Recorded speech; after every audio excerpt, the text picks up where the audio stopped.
Olá, meus irmãos, graça e paz, sejam todos bem-vindos ao nosso momento de louvor e adoração ao nosso Deus. Eu quero convidar-vos nesse momento, na sua casa, a fechar os olhos, curvar a sua cabeça e vamos buscar a face do Senhor em oração. Oremos ao Senhor. Santo e bendito Deus, Pai de infinita bondade, Pai da eternidade, nos encontramos, Senhor, prostrados diante da Tua presença para Te render graças por esse dia bendito que o Senhor nos concedeu para viver.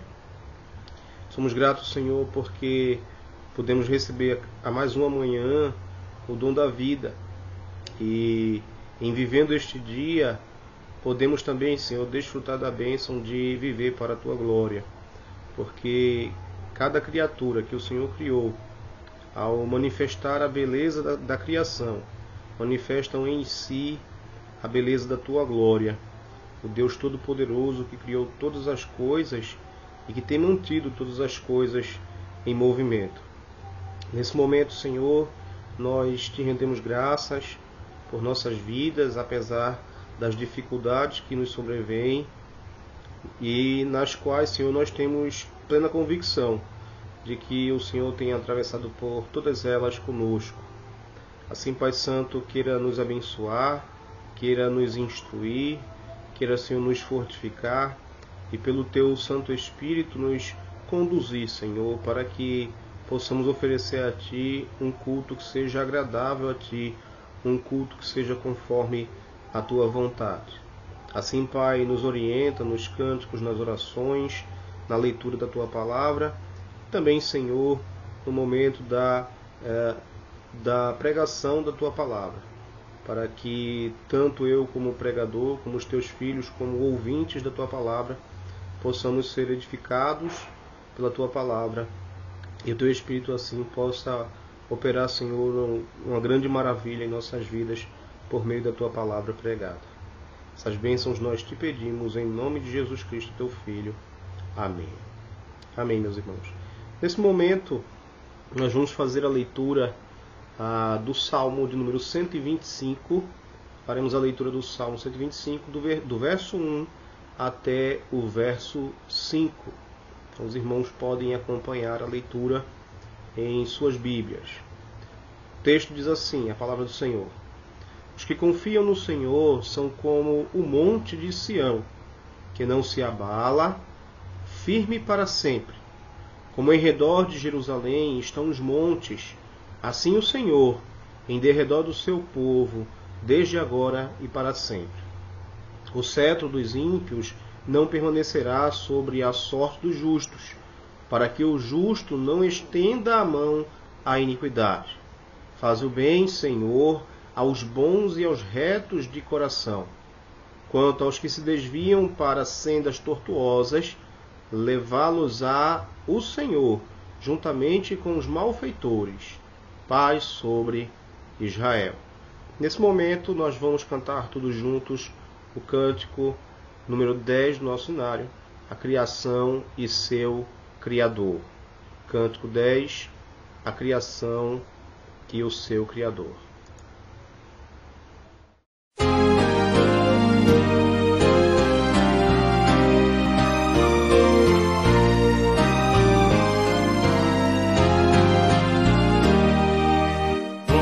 Criaturas que Deus põe, todos erguei a voz, cantai, louvai-o, aleluia, do sol dourado a refugir, do lua em prata a reluzir, louvai-o, aleluia, aleluia.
O Senhor nos exorta nesse momento, meus irmãos, a confessarmos os nossos pecados.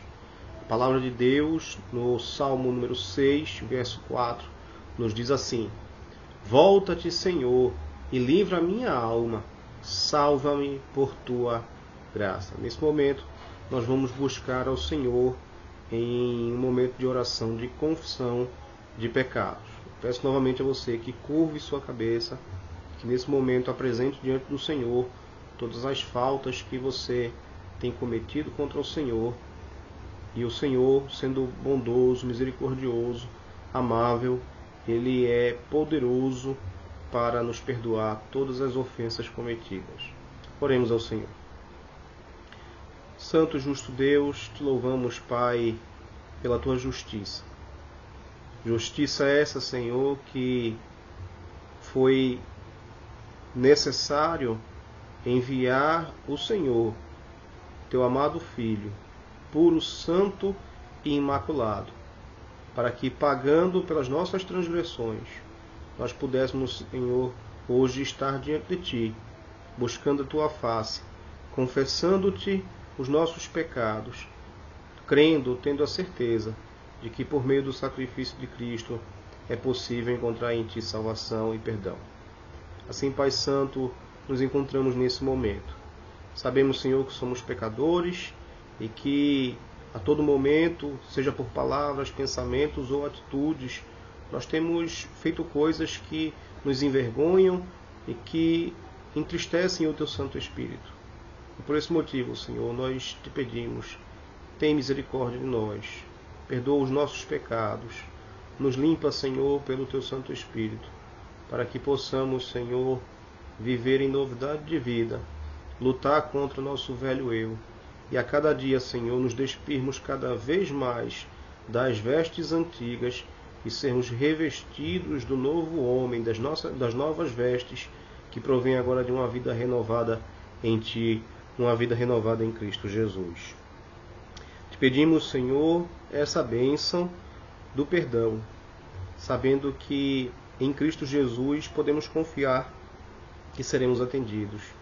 E por isso te pedimos, em nome de Jesus. Amém. Amém. Vamos cantar agora, irmãos, o cântico de número 311. Avante, ó crente. Avante, ó crente.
Soldados de Jesus, erguei seu estandarte, lutai, lutai por sua cruz.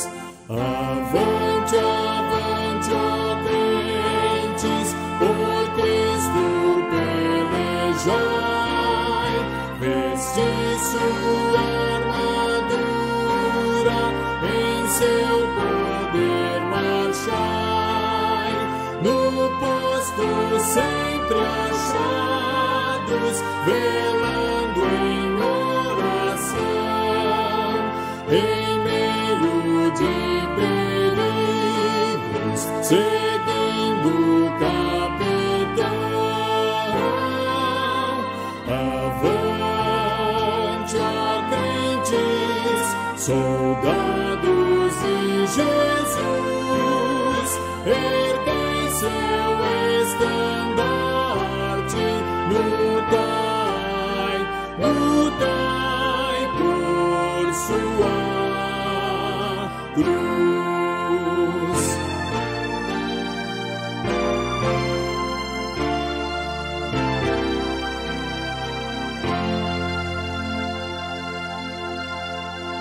Avante, avante, ó crentes, a passo triunfal. Após combate horrendo, virá a paz final.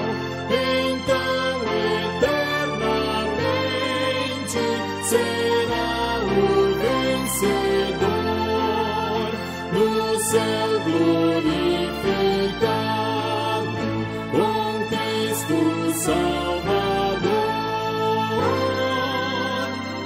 Avante, ó crentes, soldados de Jesus, erguei seu estandarte, lutai, lutai por sua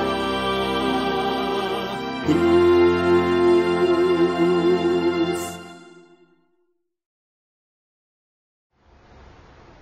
O Senhor nos convoca a salmodiá-lo.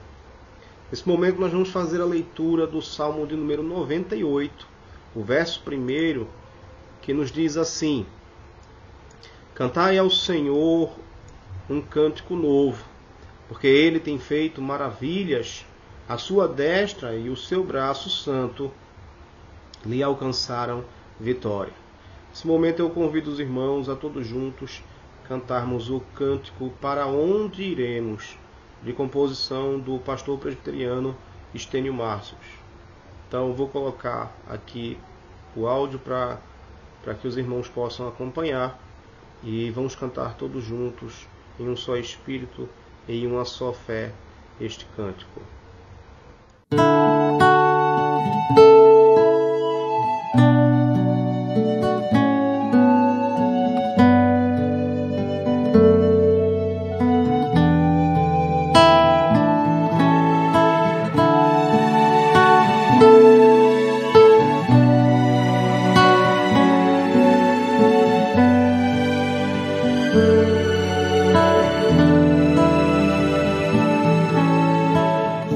Está aquele moço de olhar brilhante que não me largava, que me acompanhava a todo instante, se foi.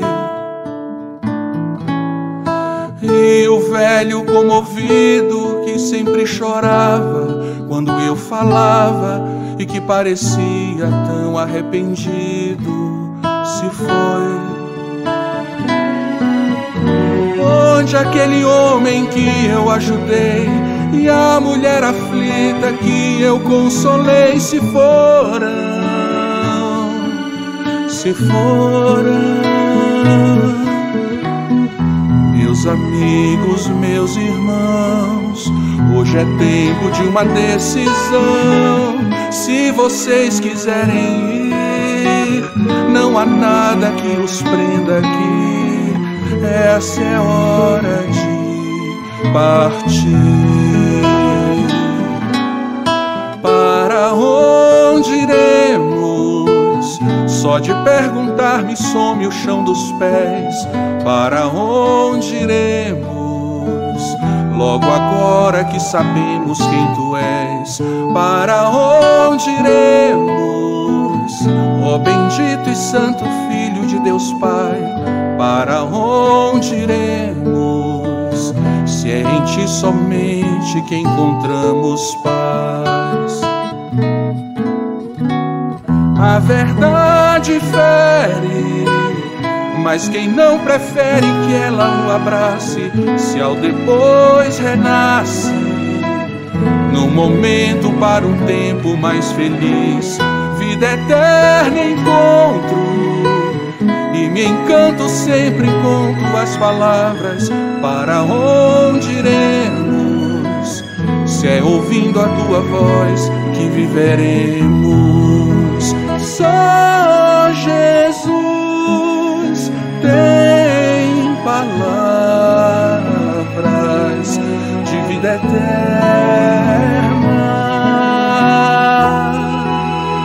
Só Jesus tem palavras de vida eterna.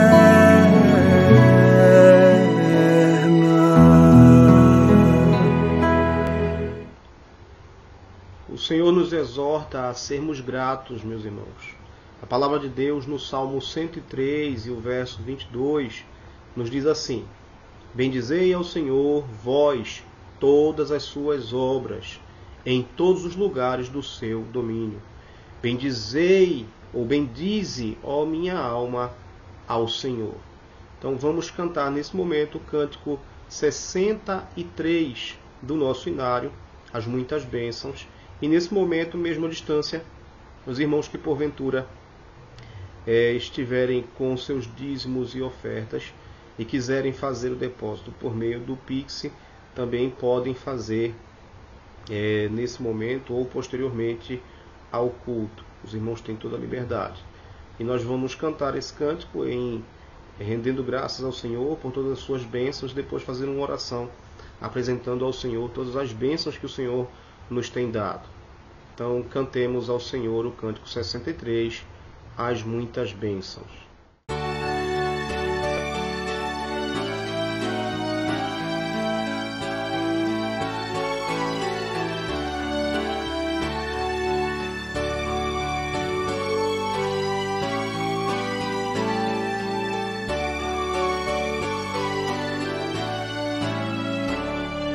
Se da vida as vagas procelosas são, se com desalento julgas tudo vão, contas muitas bênçãos, dize-as de uma vez, e verás surpreso quanto Deus já fez. Quantas bênçãos diz e quantas são, recebidas da divina mão, vem dizê-las todas de uma vez, e verás surpreso quanto Deus já fez. Tens acaso mágoas, triste é teu lidar, é a cruz pesada que tens de levar, contas muitas bênçãos, logo exultarás, e fortalecido tudo vencerás. Quantas bênçãos diz e quantas são, recebidas da divina mão, vem dizê-las todas de uma vez, e verás surpreso quanto Deus já fez. Quando vires outros com seu ouro e bens, lembra que tesouros prometidos tens. Nunca os bens da terra poderão comprar a mansão celeste que vais habitar. Quantas bênçãos diz e quantas são, recebidas da divina mão, vem dizê-las todas de uma vez, e verás surpreso quanto Deus já fez.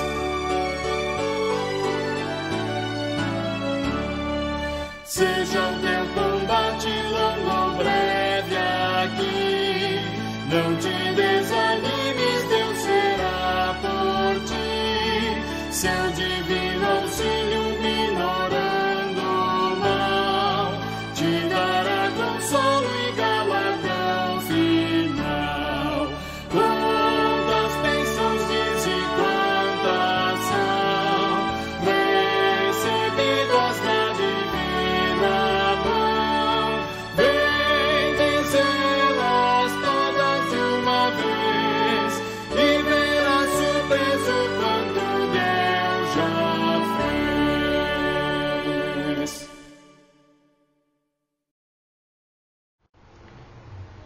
Oremos ao Senhor em gratidão por todas as bênçãos que o Senhor nos tem dado. Santo e justo Deus, te louvamos, Pai, por tantas bênçãos, Senhor, que temos experimentado vindas do Senhor.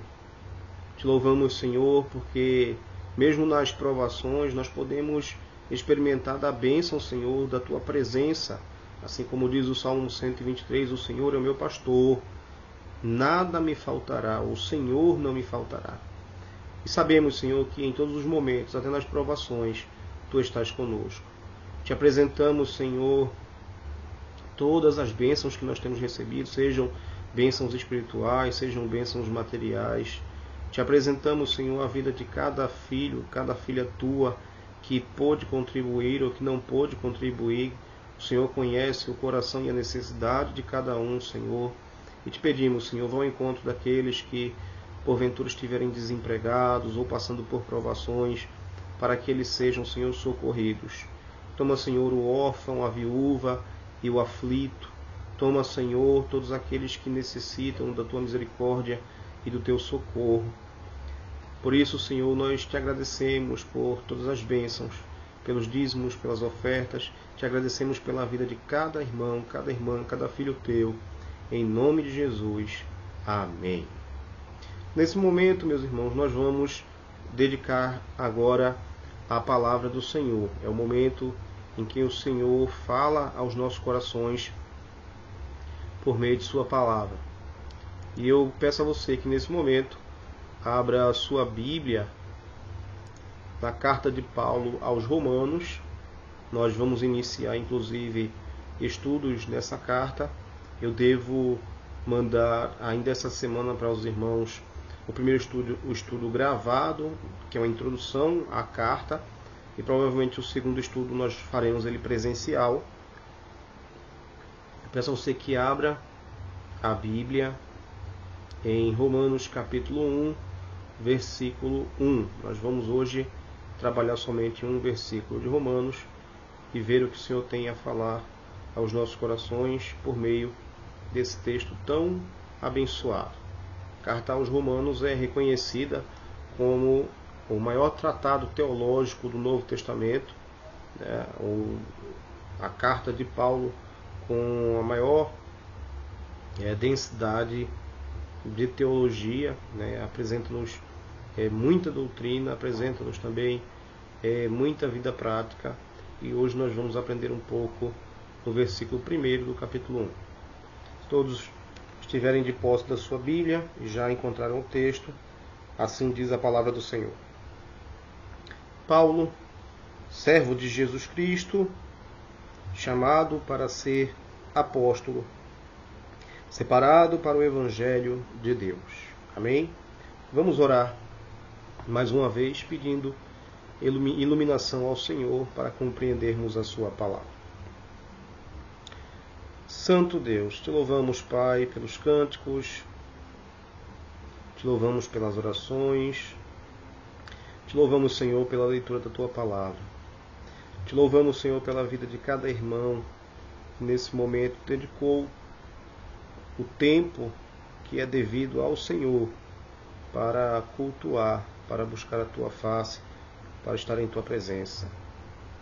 Senhor, nós te pedimos nesse momento que fale aos nossos corações, para que venhamos, Senhor, a entender qual é a Tua vontade para as nossas vidas. Nos usa, Senhor, para a Tua glória. É o que nós te pedimos em nome de Jesus. Amém.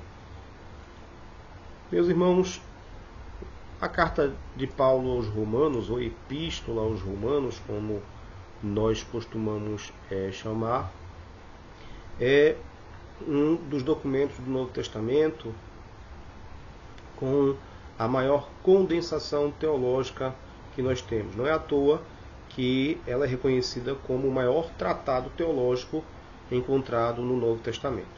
E nesse primeiro capítulo, eu gostaria de introduzir esse primeiro capítulo e o versículo 1, fazendo uma pergunta aos irmãos.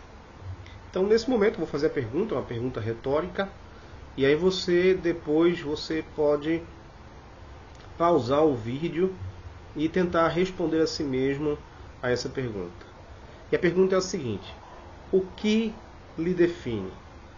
Ou, melhor dizendo, quais são as características que permitem perceber e reconhecer você em um universo tão vasto, com tantas coisas, né? Se você observar a vastidão do universo, nós temos no universo estrelas, galáxias, uma infinidade de coisas que Deus criou. Mas o que de fato lhe define?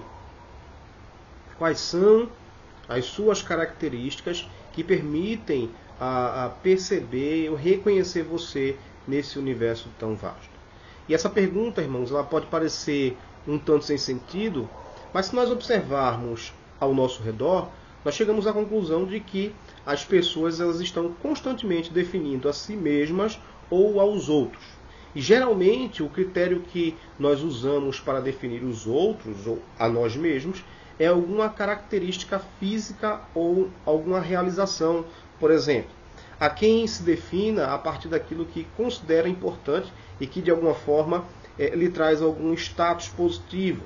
Por exemplo, pessoas que se identificam com a fama.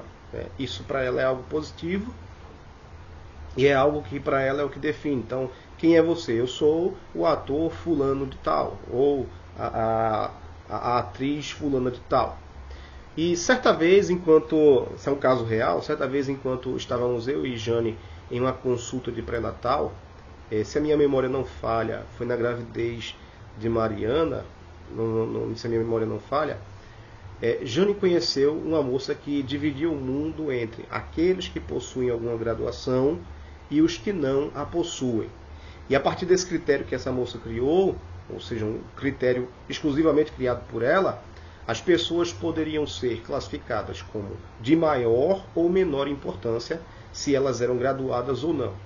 E Jane, no momento, é até engraçado, porque Jane apelidou a moça de a verificadora de diplomas. E não se engane, há muitas pessoas que são assim. Se vocês assistiram o vídeo que eu enviei, vocês devem ter notado que a mulher citada pelo grande Ariano Suassuna, ela divide o mundo entre aqueles que foram e os que não foram à Disney. Então as pessoas sempre usam algum tipo de categoria para definir as pessoas. Ou seja, as pessoas são definidas, ou elas definem a si mesmas, em sua maioria das vezes, por alguma característica que não necessariamente é essencial a ela, mas algo que ela atribui ou que é atribuído a ela, mas que lhe é externo. Mas a pergunta é, o que de fato nos define? E para o apóstolo Paulo, o que realmente nos define é aquilo que somos diante de Deus. Ou seja, em outras palavras, somos o que Deus disse que somos e vivemos em conformidade com o nosso relacionamento com Ele. Então, não são poucas as pessoas que sofrem com a questão da estima, porque elas se importam com aquilo que as pessoas dizem a respeito dela, né? Ou aquilo que ela mesma pensa a respeito de si. Muitas vezes há algum pensamento muito negativo ou alguma coisa que ela recebe dos outros que também é muito negativa. Mas o apóstolo Paulo, ele define a nós, ou as características que de fato nos definem, como sendo um reflexo da revelação, um reflexo da relação que nós temos com o próprio Deus. Quem nós somos? Nós somos aquilo que Deus quis que somos. Nós somos a imagem e semelhança do Deus Todo-Poderoso. E aqui o apóstolo Paulo ele vai nos apresentar algumas características daqueles, algumas características que nos definem como pessoas. A carta foi escrita pelo apóstolo Paulo e como testemunho interno nós podemos citar os versos 1 do capítulo 1 e os capítulos 15 e 16. Além disso, a tradição tem apontado a Paulo como o autor desde os primeiros séculos do cristianismo, bem como o próprio título da obra, né? A Carta aos Romanos. A ideia do porquê a carta se chama Carta aos Romanos é exatamente por causa daqueles que receberam, os receptores da carta, que eram uma igreja já plantada ali em Roma. Então, a carta foi escrita pouco antes da visita de Paulo a Jerusalém para entregar donativos das congregações gentílicas. Nós podemos ver isso, por exemplo, no capítulo 15, versículo 25. E nós podemos ver isso também no capítulo 24 de Atos, e versículo 17. Então, esse é o contexto que cerca a esta carta. Mas, o que Paulo nos apresenta aqui nesta carta? Paulo ele vai nos apresentar, irmãos, e por isso eu já quero que você ouça aquilo que eu vou falar na perspectiva do seguinte tema: definindo a identidade. Coloque isso na sua cabeça. Romanos 1:1, definindo a identidade. E Paulo, ele define a sua identidade, e isso deve ser uma definição que deve abraçar a todos nós como servos do Senhor, servos do Deus Altíssimo. Paulo define a sua identidade com 3 características ou 3 peculiaridades suas que nos permitem entender a identidade de Paulo e que devem ser compartilhadas por nós. A primeira característica que define a identidade de Paulo, ele diz que é o fato de que ele é servo. Observem que Paulo ele já se identifica como o autor da carta. No verso primeiro, a primeira palavra que ele usa é o seu próprio nome. Então ele, Paulo, ou seja, eu sou Paulo, mas quem é esse Paulo que escreveu a carta aos Romanos? E Paulo ele vai dizer, servo de Jesus Cristo, ou de Cristo Jesus, como está de fato no texto grego. A palavra servo aqui, irmãos, muito embora ela tenha uma conotação negativa quando nós pensamos na língua portuguesa, e quando nós pensamos, inclusive, até na história do Brasil, ela acaba tendo uma conotação muito negativa, porque a palavra utilizada por Paulo como servo, ela pode ser traduzida literalmente como escravo. A ideia do apóstolo Paulo é de que ele não é qualquer um. E ele não é alguém sem dono, alguém que está à revelia na sua vida, que está vivendo solto ou sem nenhuma segurança. Mas este Paulo que está escrevendo a carta aos Romanos, ele é servo, ele é propriedade de Cristo Jesus.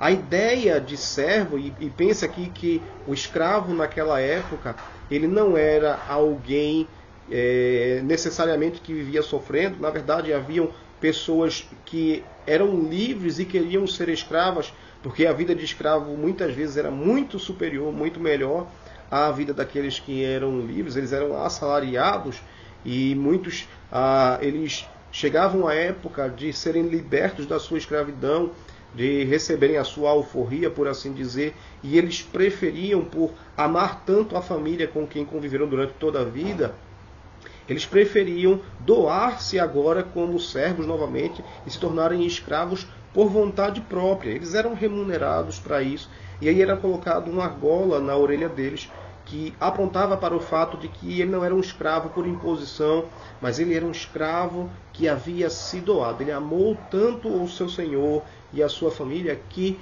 se doou para aquela família como escravo, como servo. Ele queria estar junto com eles e aí ele se doava para eles. Então o apóstolo Paulo ele define a si mesmo em primeiro lugar como alguém que pertence a Cristo Jesus. Observem que ele usa a palavra servo, que aponta para si como a propriedade de alguém, mas aí ele vai definir quem é aquele a quem ele pertence. É interessante que ele usa a ordem das palavras, ele, ao invés de colocar Jesus Cristo, como nós comumente costumamos falar, e como está escrito, como foi feita a tradução da nossa Bíblia, mas ele usa primeiro a palavra Christos, e depois ele usa a palavra Christos. A palavra Christos identifica Jesus Cristo não como Senhor, mas aqui como um nome de honra que é dado a Cristo pelo fato de que esse nome aponta para a missão de Cristo. Então Paulo, ele é propriedade. Ele é propriedade de quem?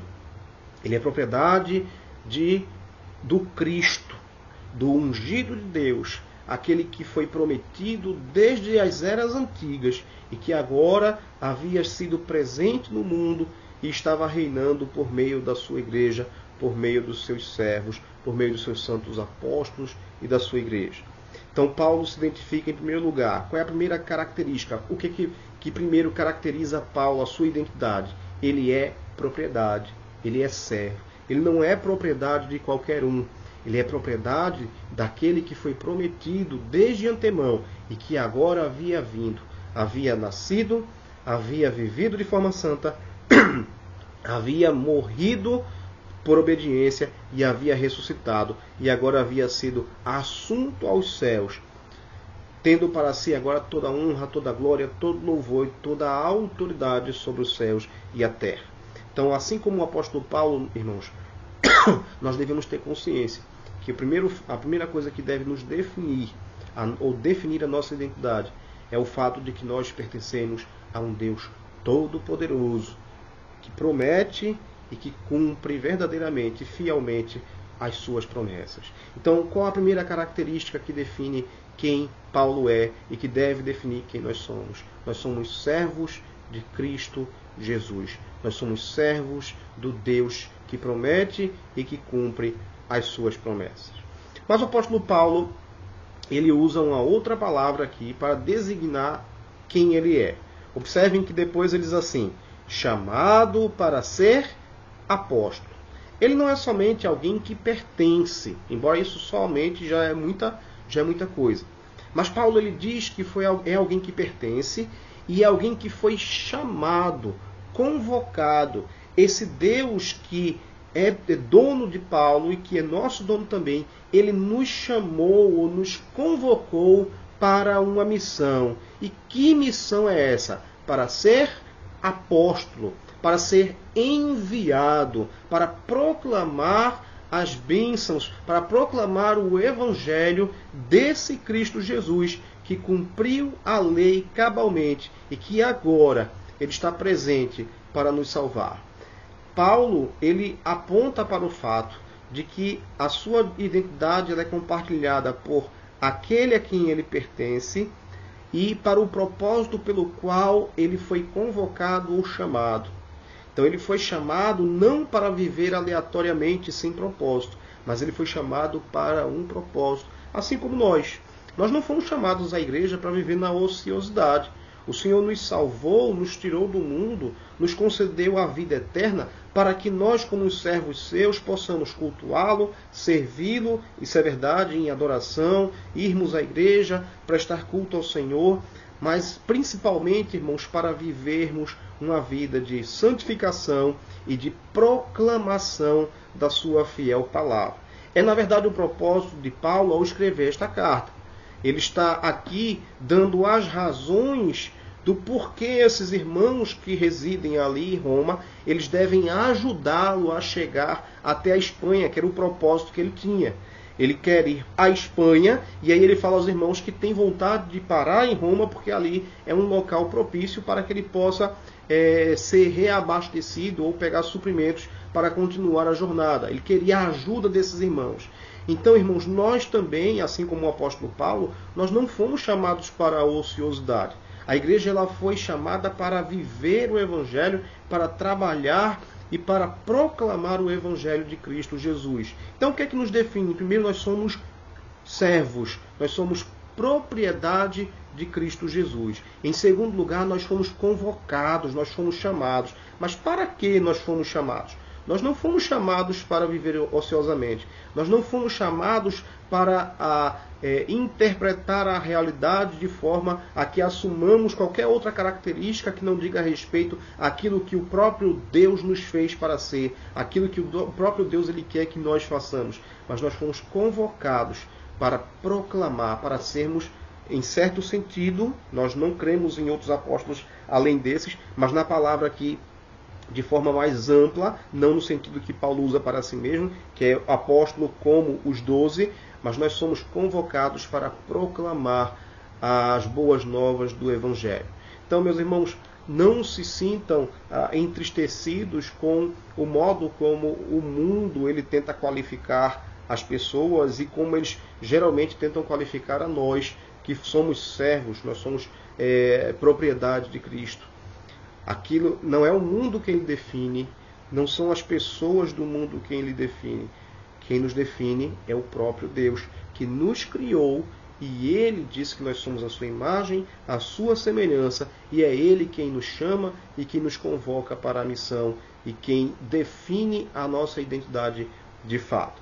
Mas o apóstolo Paulo ele vai trazer uma terceira característica sobre aquilo que define a sua identidade e aquilo que deve definir também a nossa identidade. Então, em primeiro lugar, servo de Jesus Cristo. Em segundo lugar, chamado para ser apóstolo. Mas em terceiro lugar, separado para o Evangelho de Deus.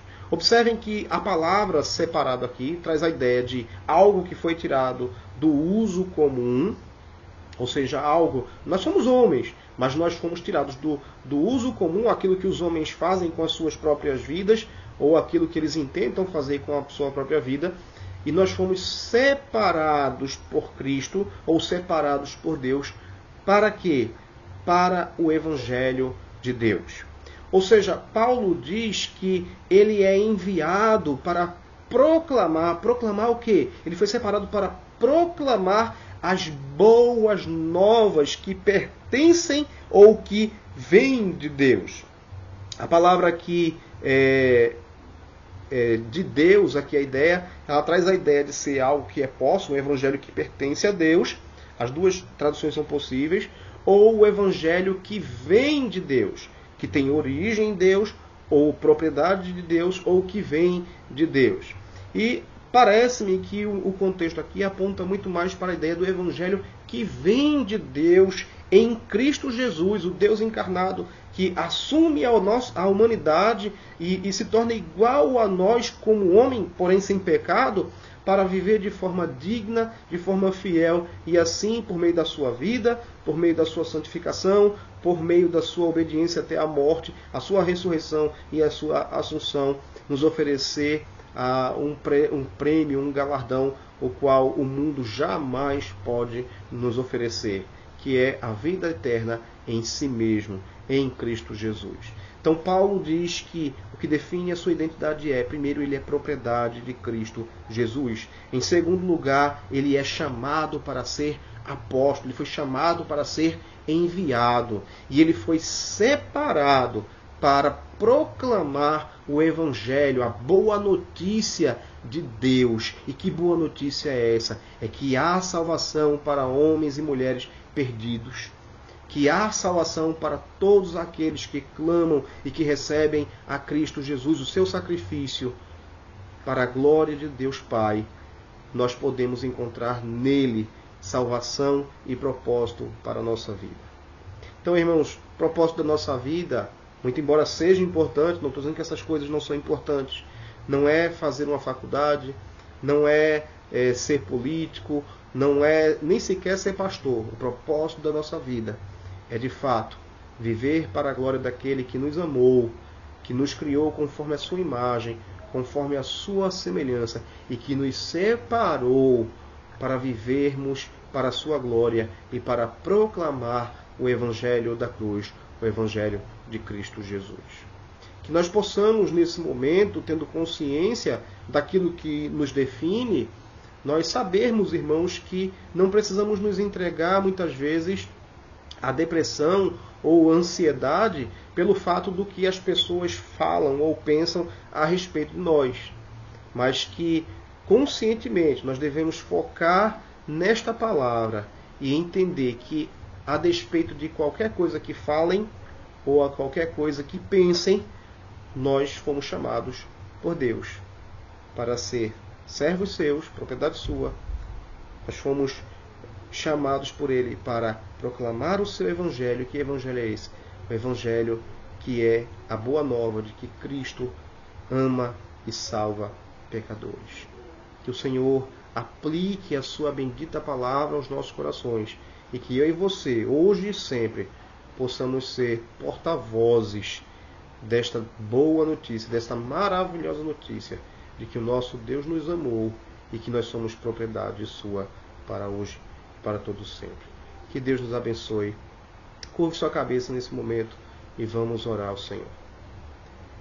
Santo Deus, te louvamos, Pai, pela tua palavra exposta. Te louvamos, Senhor, porque mesmo em um mundo que nos oprime, em um mundo que rejeita a tua graça, que rejeita a tua palavra, que rejeita a verdade do Evangelho, nós podemos, Senhor, perceber a tua forte mão trabalhando em nosso favor. Te pedimos, Senhor, nos encoraja para a glória do teu santo nome, para que possamos identificar as características que o Senhor pôs em nós e que não sejamos confundidos, que não sejamos, Senhor, entristecidos por qualquer coisa que o mundo queira dizer que somos ou qualquer característica que o mundo tente impor a nós.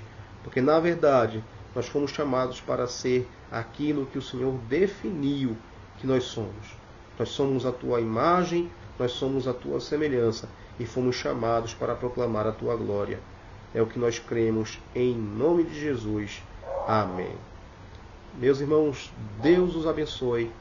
Que o Senhor nos encoraje a meditar todos os dias em quem nós somos e para que nós fomos chamados. Deus os abençoe. Amém.